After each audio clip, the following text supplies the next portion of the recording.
Well, good morning, dear students. Myself, Dr. Ashish Garg, Associate Professor in Chemistry, SET, RM Ruia, Government College, Ramgarh Shekhawati, district Sikar, Rajasthan. बच्चों, BSc part first में first paper inorganic chemistry में हमने start किया हुआ है ionic solids, और ionic solids का एक पार्ट है मेटेलिक बॉन्ड्स। तो बच्चों, मेटेलिक बॉन्ड्स में आज हम मेटेलिक बॉन्ड्स के बारे में पढ़ेंगे और इसकी कुछ थ्योरीज हैं। इन सिद्धांतों से हम धात्विक बंध की व्याख्या करते हैं। तो बच्चों, यहां पर फर्स्ट थ्योरी है, एक्चुअली जो मेटल की जनरल प्रॉपर्टीज हैं, ये आप 12th क्लास में आपने डिटेल में पढ़ा है। तो BSc part first, this is the senior class, 13th class. तो मैं मेटल के कैरेक्टरिस्टिक्स डिस्कस करूं, उससे कोई मतलब वाली बात नहीं है। दूसरी बात, क्योंकि मेटलिक बॉन्ड की मैं बात कर रहा हूं, तो मुझे सबसे पहले मेटल्स क्या हैं उन्हें समझाना चाहिए। लेकिन यहां पर मैंने कुछ मेटल की प्रॉपर्टीज लिखी हैं। मेटेलिक लस्ट्री, धात्विक चमक, विद्युत चालकता, इलेक्ट्रिकल कंडक्टिविटी, ऊष्मा की चालकता, thermal conductivity, and the other thing is malleability and ductility, malleability and ductility, आघात वर्धनीयता और तन्यता। तो ये प्रॉपर्टीज एक्चुअली मेटल की हैं, यानी ये सारे गुण जिन तत्वों में पाए जाते हैं वो धातुएं होती हैं। मैं मेटल में जो धात्विक बॉन्ड हैं, मेटेलिक बॉन्ड्स हैं, उन्हें समझाने के लिए सबसे पहले बच्चों फर्स्ट थ्योरी है इसमें मुक्त इलेक्ट्रॉन सिद्धांत। This is the free electron theory. बच्चों, इस थ्योरी को सबसे पहले ड्रूंडे इज द साइंटिस्ट जिसने 1900 में दिया, और इस थ्योरी को बाद में 1916 में लॉरेंस नाम के साइंटिस्ट ने बताया। So this theory is called Drude and Lorentz free electron theory. इसका नाम दे दिया गया बाद में, क्योंकि इन दोनों साइंटिस्ट ने, ड्रूंडे नाम के साइंटिस्ट ने 1900 में इस सिद्धांत को दिया, और लॉरेंस नाम के साइंटिस्ट ने इसको डेवलप किया, इसको एक्सप्लेन किया थ्योरेटिकली। तो बच्चों, यहां पर क्या होता है सिद्धांत के अंदर कि ये एक मेटल, इस मेटल में कि इस सिद्धांत से क्रिस्टल का प्रत्येक परमाणु अपने समस्त वैलेंस इलेक्ट्रॉन का मतलब है, जैसे हम सोडियम की बात करें तो सोडियम में हम देखते हैं क्या है, 2 8 1। इसका वैलेंस इलेक्ट्रॉन कौन सा हुआ, 1, n बराबर 3। तो n बराबर 3 का एक इलेक्ट्रॉन बाहर निकल जाए, राइट।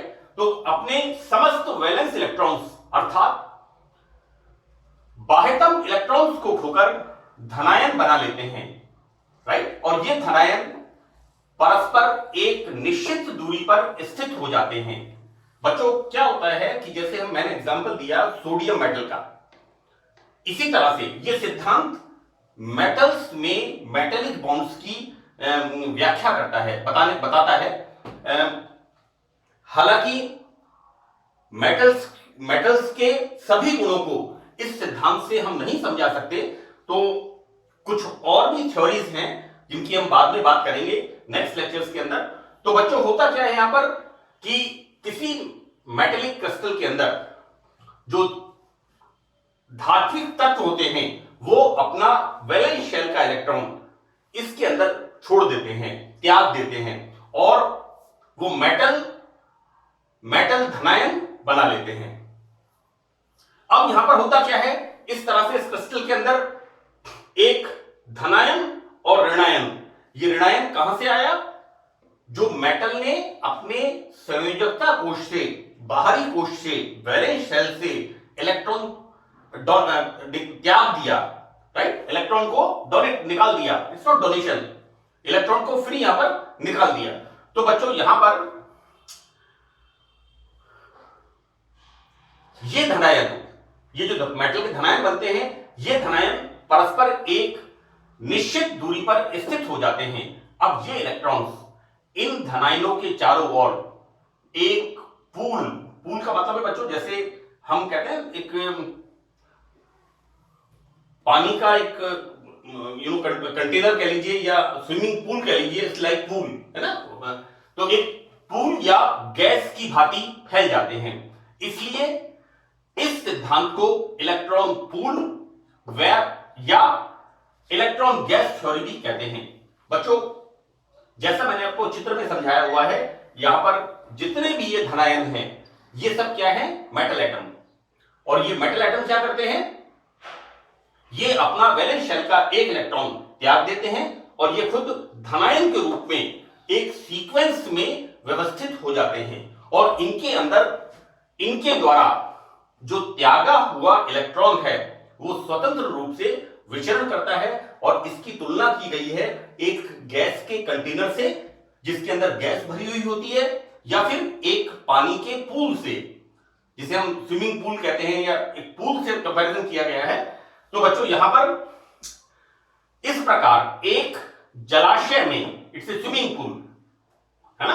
अब इसको हम कहीं मैंने हिंदी में समुद्र भी लिखा हुआ है, क्योंकि जलाशय समुद्र लाइक उसको इसका कोरिलेशन रख करके समझाया गया है कि जलाशय में जल के मुक्त अणु एक सिरे से दूसरे सिरे तक विचरण करने के लिए स्वतंत्र रहते हैं। जिस प्रकार से जलाशय के अंदर जल के अणु एक सिरे से दूसरे सिरे की तरफ विचरण करने के लिए मूवमेंट के लिए स्वतंत्र होते हैं, ठीक उसी प्रकार ये फ्री इलेक्ट्रॉन्स धात्विक क्रिस्टल के लिए एक सिरे से दूसरे सिरे तक स्वतंत्र रूप से जा सकते हैं। तो बच्चों, लॉरेंस ने इस बात को बताया कि किस प्रकार से एक मेटेलिक क्रिस्टल के अंदर जो मेटल होता है वो अपने वैलेंस शेल का इलेक्ट्रॉन त्याग देता है और इलेक्ट्रॉन त्याग करके एक व्यवस्थित क्रम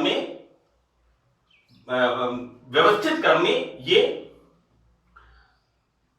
व्यवस्थित हो जाते हैं, एक प्रॉपरली ये धनायन अरेंज हो जाते हैं और इनके अंदर इन धातुओं के द्वारा त्यागा गया इलेक्ट्रॉन स्वतंत्र रूप से, जिस तरह से जलाशय के अंदर जल के अणु एक कहीं भी विचरण कर सकते हैं, उस तरह से इससे इसका बच्चों एक कोरिलेशन करके इसको समझाया गया है।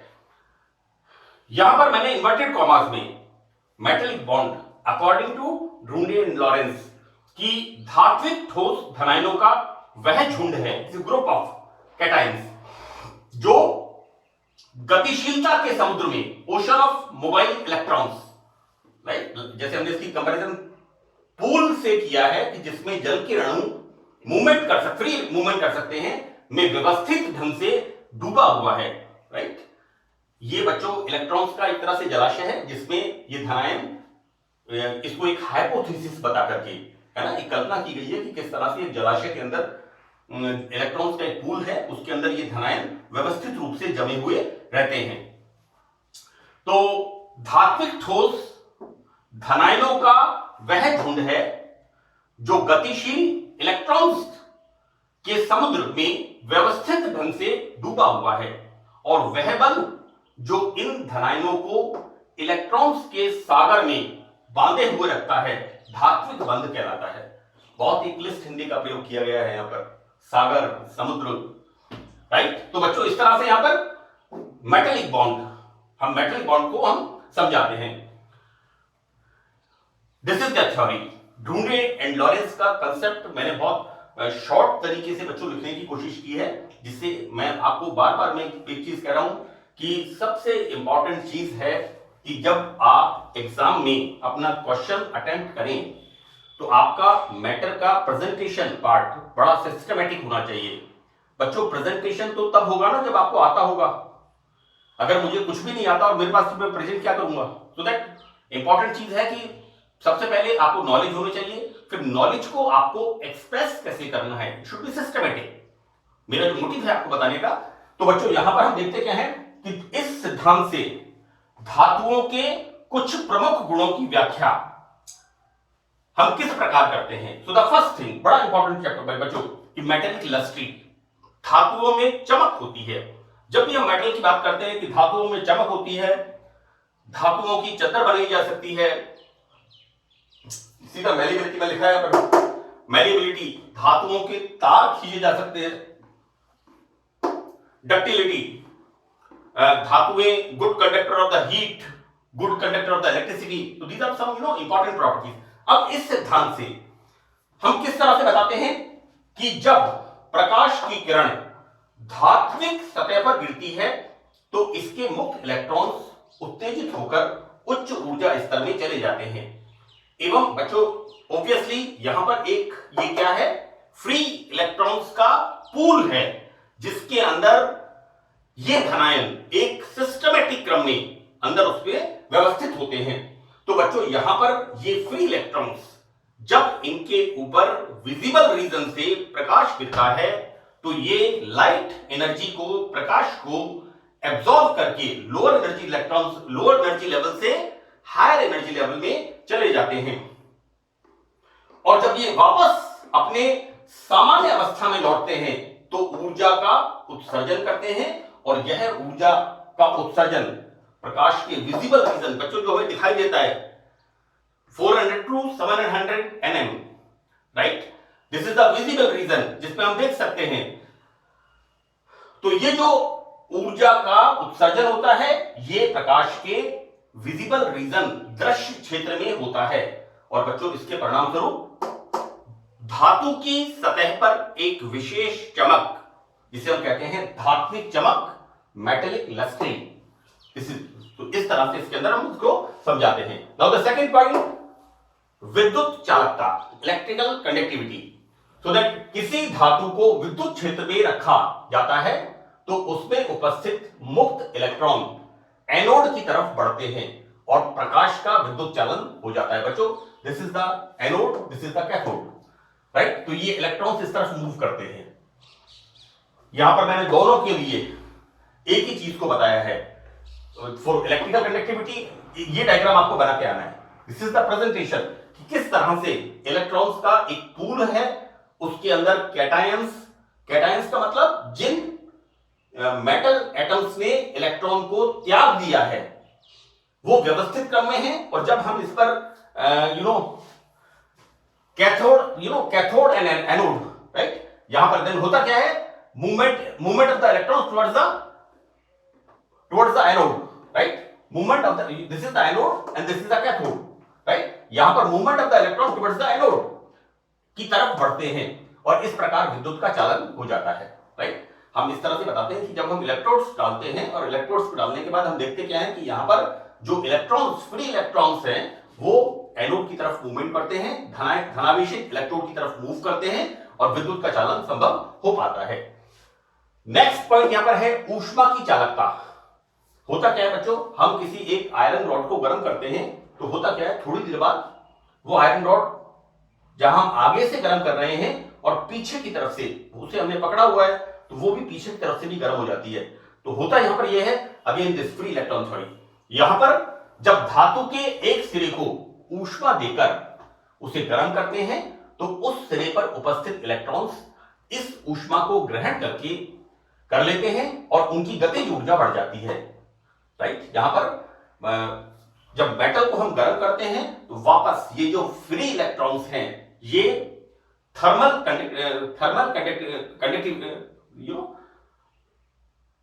इलेक्ट्रिकल कंडक्टिविटी, थर्मल कंडक्टिविटी के लिए, एग्जैक्टली थर्मल कंडक्टिविटी के लिए रेस्पॉन्सिबल है। तो बच्चों यहां पर ये इलेक्ट्रॉन्स धातु के एक सिरे से दूसरी तरफ सिरे तक संचरण कर ऊष्मा का चालन करते हैं। जैसा कि मैंने आपको बताया कि एक रॉड को अगर हम उसके आगे वाले सिरे को इस तरह से पकड़ते हैं, इधर से गर्म करते हैं तो होता क्या है, थोड़ी देर के बाद उस रॉड के अंदर यहां पर हमें गर्माहट महसूस होने लगती है और ज्यादा गर्म करते हैं तो यहां पर भी ये रॉड गर्म हो जाती है। तो दिस इज द कंसेप्ट कि किस तरह से थर्मल कंडक्टिविटी मेटल्स के अंदर होती है, ऊष्मीय चालकता। Now our next point is आघात वर्ध्यता एवं तन्यता, और इसकी हिंदी शब्द है इसका, and this is the malleability and ductility. हम किसी धातु को पीटते हैं, हथौड़े से ठोकते हैं तो उसकी चद्दर बन जाती है, और डक्टिलिटी इज द, हम तार मेटल के बना सकते हैं।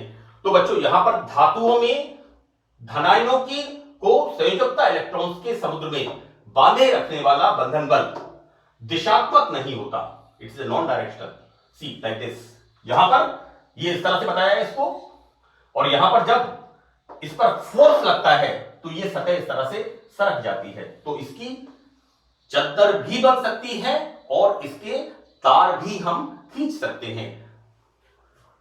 तो बच्चों यहां पर धनायन सब तरफ से आकर्षण बल से बंधे रहते हैं, अतः किसी भी दिशा से इन पर बल लगाया जाए तो ये धनायन की सतह अपने स्थान से किसी तल पर खिसक जाती हैं, और यही कारण है कि हथौड़े से पीटकर हम इनकी पतली चद्दर बना सकते हैं और इन्हें खींचकर इनके तार बना सकते हैं। तो दिस इज द रीजन, यहां पर नॉन डायरेक्शनल बॉन्ड होता है।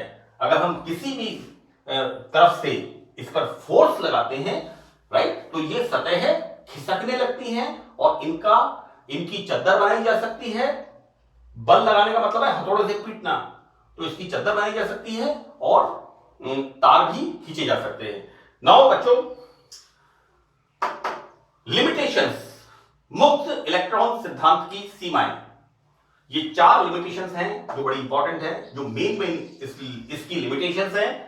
तो इसमें बच्चों फर्स्ट है कि धातुओं के निम्न गुणों की व्याख्या नहीं होती। इस सिद्धांत से धातुओं के निम्न गुणों की व्याख्या नहीं होती। बच्चों इसमें पहला रीजन, धातुओं में मैग्नेटिक बिहेवियर होता है, चुंबकीय गुण होता है, लेकिन ड्रूंडे एंड लॉरेंस इस थ्योरी से, इस फ्री इलेक्ट्रॉन थ्योरी से इसके बारे में हमें स्पष्टीकरण नहीं मिलता कि मेटल्स मैग्नेटिक बिहेवियर क्यों दर्शाती हैं। नाउ द सेकंड पॉइंट, ताप बढ़ाने पर कुछ धातुओं की चालकता बढ़ती है और कुछ धातुओं की कम होती है। तो ये भी एक एब्नॉर्मल फीचर है कि अगर हम टेम्परेचर बढ़ाते हैं तो कंडक्टिविटी कुछ की बढ़ जाती है, कुछ की कम हो जाती है। तो ड्रूंडे एंड लॉरेंस थ्योरी से इसका कोई स्पष्टीकरण नहीं मिलता कि कम और ज्यादा क्यों होती है, इसका कोई स्पष्टीकरण नहीं मिलता। तो this is the second important limitation of this theory. Now the third one, विद्युत के प्रति धातुओं का व्यवहार समान नहीं होता, राइट। यहां पर कुछ सुचालक होती हैं, good conductor of the electricity, कुछ अर्धचालक सेमीकंडक्टर होते हैं, एंड सम विद्युत रोधी, विद्युत का चालन नहीं करते। तो ये बात एक अजीब बात है और इसको हम by this theory we can't explain this. जबकि यहां पर हमने पढ़ा है कि विद्युत चालकता, electrical conductivity and thermal conductivity, Drude and Lorentz theory is the free electron theory. लेकिन यहां पर इसका कोई एक्सप्लेनेशन नहीं मिलता कि सुचालक क्यों है, अर्धचालक क्यों है और कुचालक क्यों है, right, bad conductor of the electricity, right. Now the fourth point, भिन्न धातुओं में धात्विक बंध सामर्थ्य अलग अलग होती है। बच्चों hardness of the strength of the metal bonds के अंदर हम देखते क्या है कि कोई मेटल बहुत हार्ड होती है, कोई मेटल नरम होती है। हम गोल्ड की बात करें, सिल्वर की बात करें, राइट, कुछ मेटल्स बहुत नरम होती हैं, कुछ मेटल्स बहुत हार्ड होती हैं। तो ये नरमाई और गरमाई जो है ना, इसका तो इस प्रकार धातुओं के समान रूप से कठोर नहीं होती हैं। तो बच्चों ये ऐसा क्यों है कि मेटल्स कुछ नरम हैं, सॉफ्ट हैं, कुछ हार्ड हैं, कुछ बहुत ज्यादा हार्ड हैं। तो बच्चों इस प्रॉपर्टी को भी free electron theory, Drude and Lorentz theory से हम एक्सप्लेन नहीं करते हैं। तो बच्चों मैंने इस सत्र के अंदर जो आपके सिलेबस का पार्ट है मेटेलिक बॉन्ड्स में फ्री इलेक्ट्रॉन थ्योरी, देखो बच्चों अगर आपसे ये सवाल पूछ रहे हैं कि मेटेलिक कैरेक्टर्स पर टिप्पणी लिखिए, आप ये सब लिखिए, दिस इज जहां तक ये आपका आंसर हो गया, ये सब बना के आ जाइए, ये डायग्राम बना दीजिए, ये डायग्राम बना दीजिए, राइट। ये मेटल्स का एक्सप्लेनेशन हो गया कि धातुएं होती हैं, है ना। और अगर आपसे पूछें कि मेटेलिक बॉन्ड्स को एक्सप्लेन करने के लिए फ्री इलेक्ट्रॉन थ्योरी, मुक्त इलेक्ट्रॉन सिद्धांत, this is the sufficient, but you got the full answer, full marks. मेरी ऐसी आई थिंक सो, हो सकता है कि और भी इसमें, लेकिन मैंने मेरी तरफ से जो best presentation explanation as far as matter is concerned, तो I did my best. right? So thank you very much. That's all.